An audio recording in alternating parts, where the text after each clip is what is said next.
good afternoon, and good evening, ladies and gentlemen. I'm making this video today in regards to the state of Nevada versus Jose Marie deCastro, case number CR-013015. I'm making this video in regards to the blatant disregard for the constitutional rights and privileges of Jose deCastro, in which the officer engaged in violations of not just federal and constitutional rights, but state law, in which NRS 179.1165 required the judicial officer, Anna E. Zimmerman, to follow certain statutory property rights and requirement processes, and the judge had failed to do so. The judge also then tried to compel speech.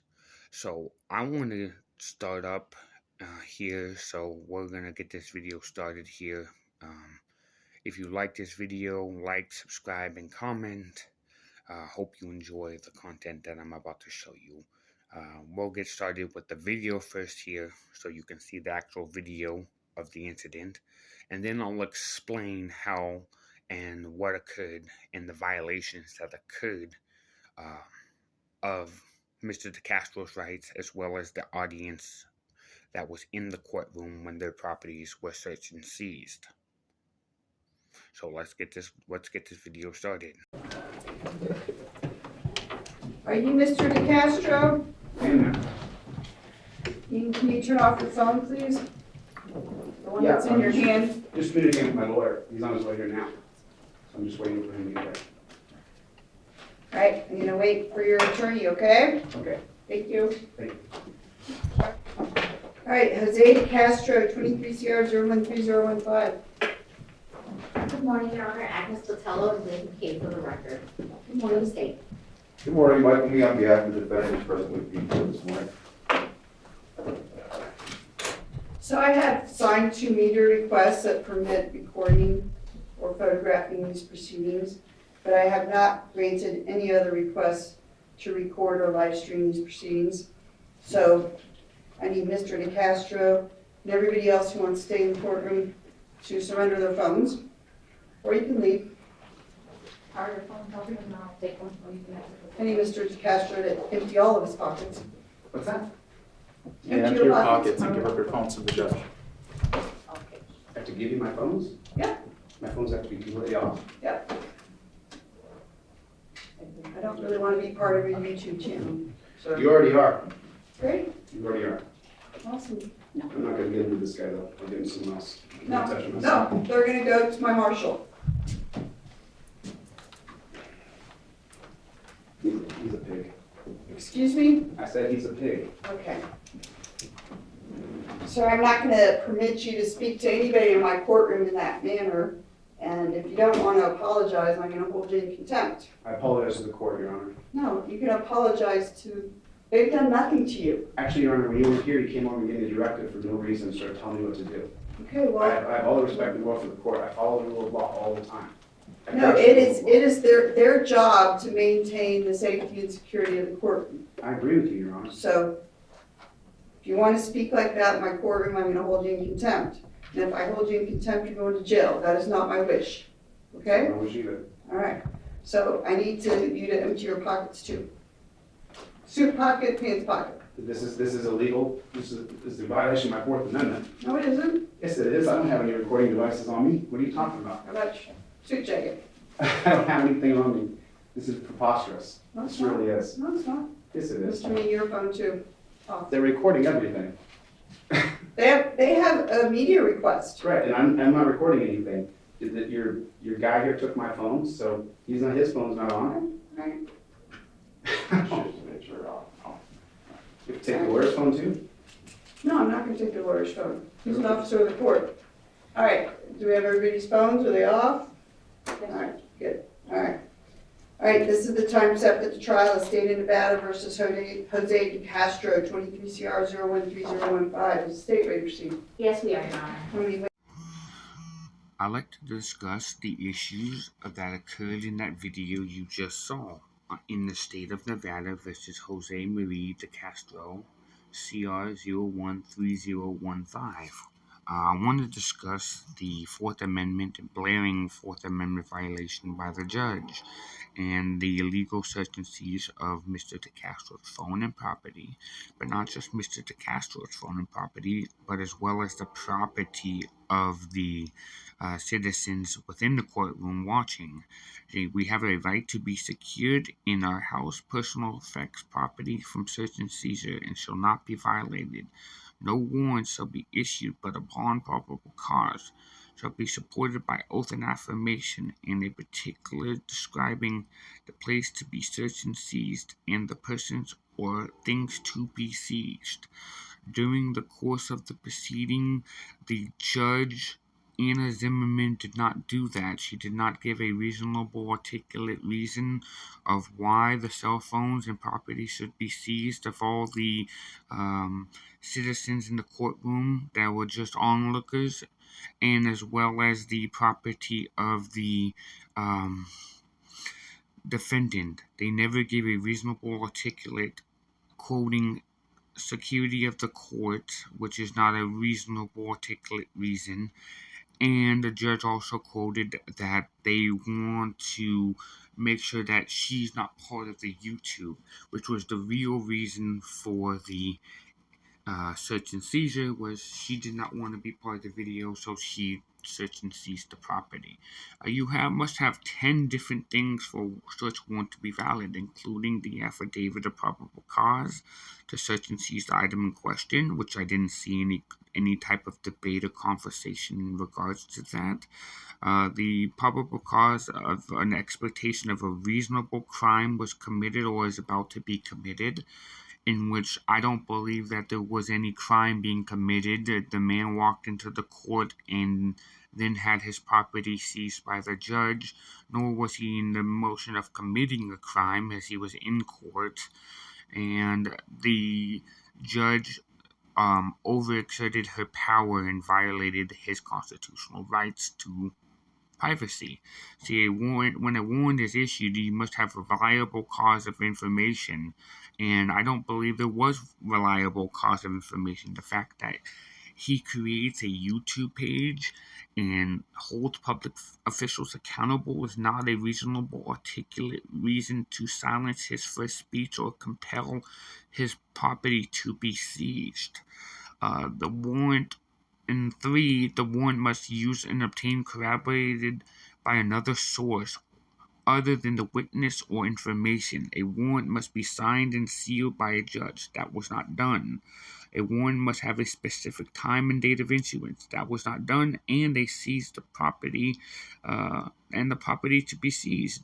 The cell phone was the property to be seized, but there was not probable cause upon it to be seized in the name of court security, because the judge didn't want to be recorded. That's not a reasonable, articulate reason for them to seize your property.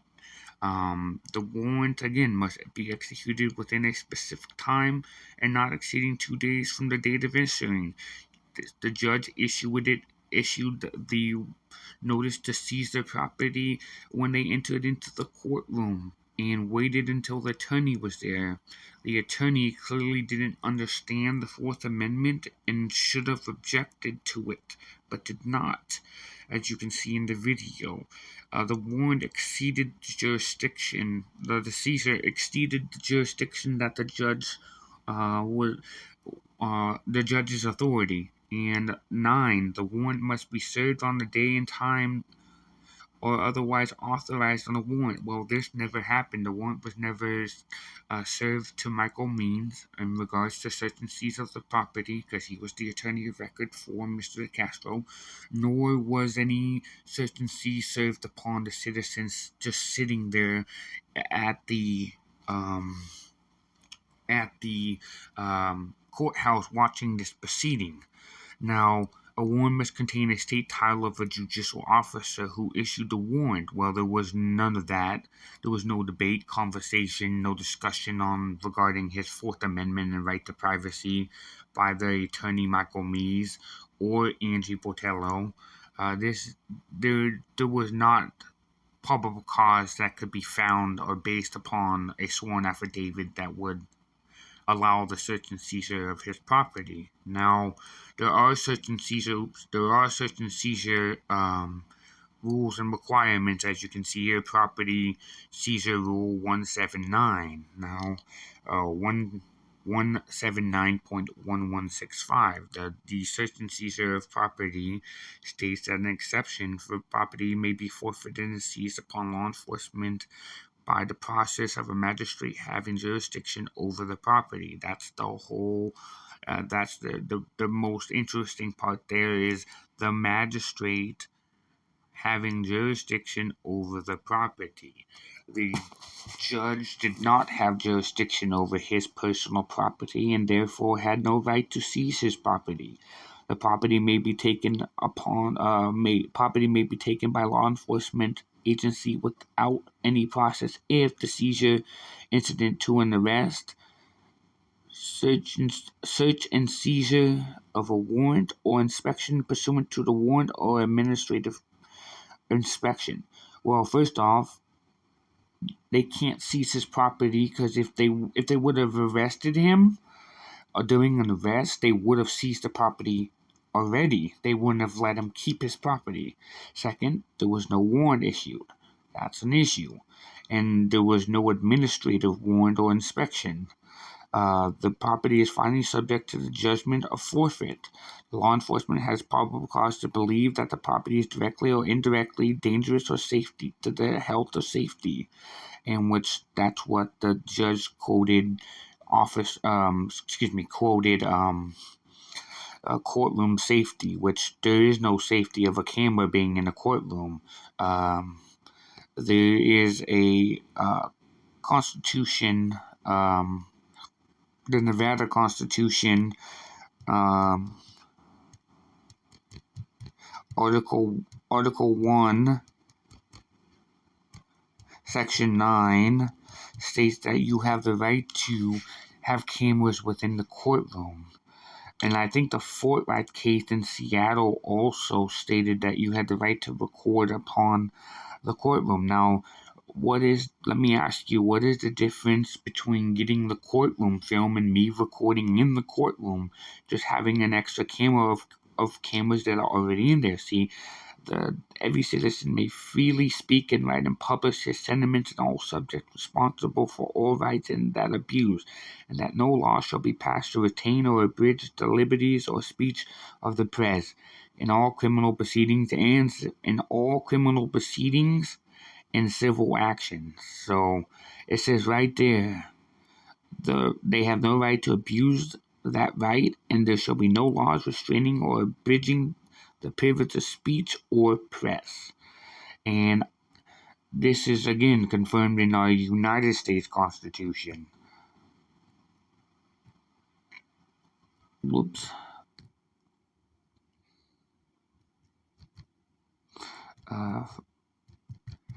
And so what the judge did was, in the very first 3 minutes, the judge went in and violated the constitutional rights, the Fourth and First Amendment, which states that Congress shall make no laws abridging and respecting to the establishment of religion, property, or freedom, or exercise thereof, or abridge of the freedoms of press and the right to be peacefully assemble and the petition the grievance to the redress of government. And you can see the case law here. There's Lee versus Wesselman and Van Orden versus Perry. Now, there is some limitations to free speech, but the government cannot compel free speech.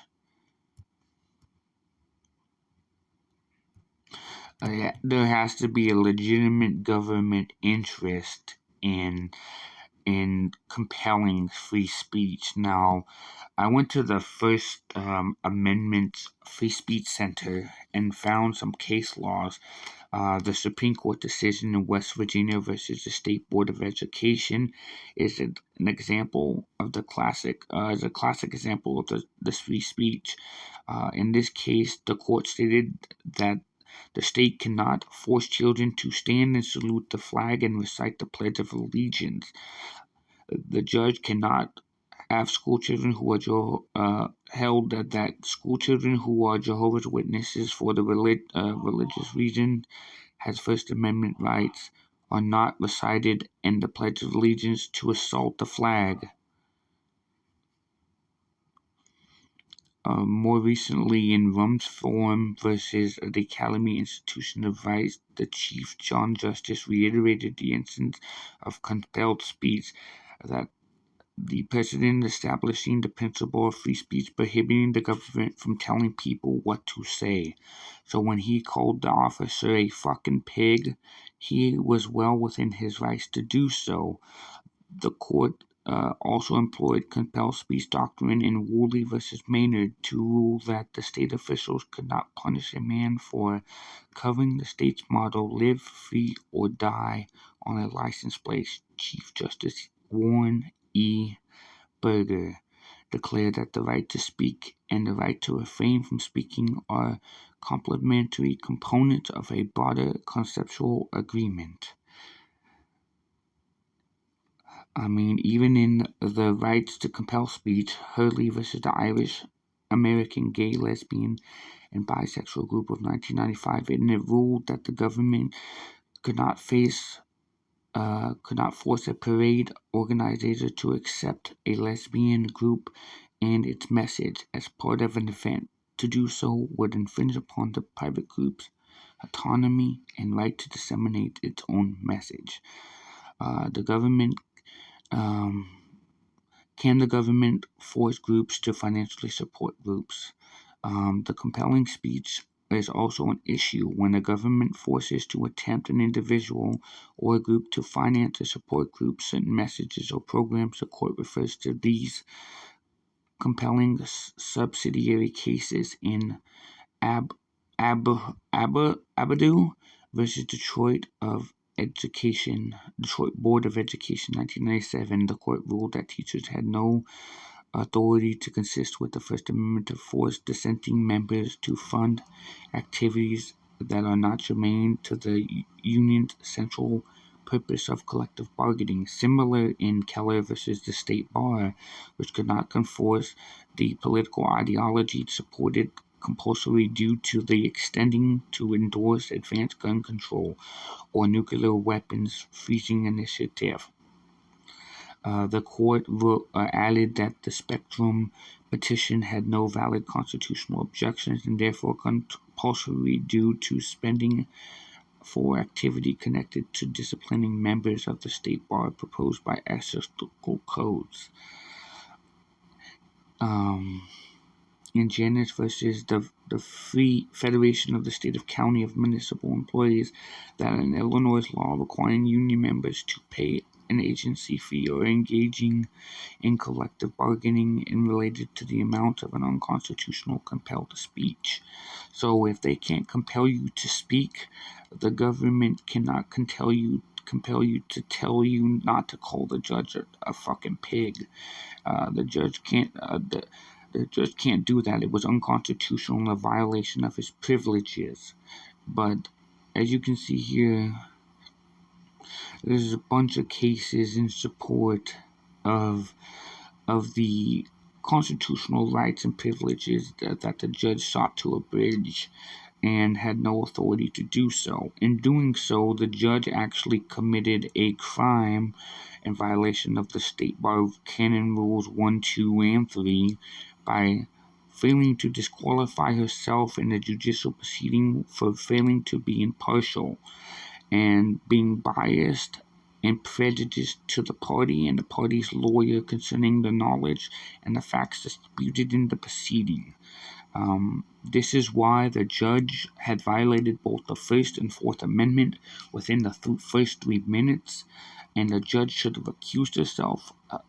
I believe that they can get a mistrial because of this issue and the fact that there is a clear and blatant violation not just of the defendant's rights, but of the people who were watching this and in the courtroom at the time that this occurred.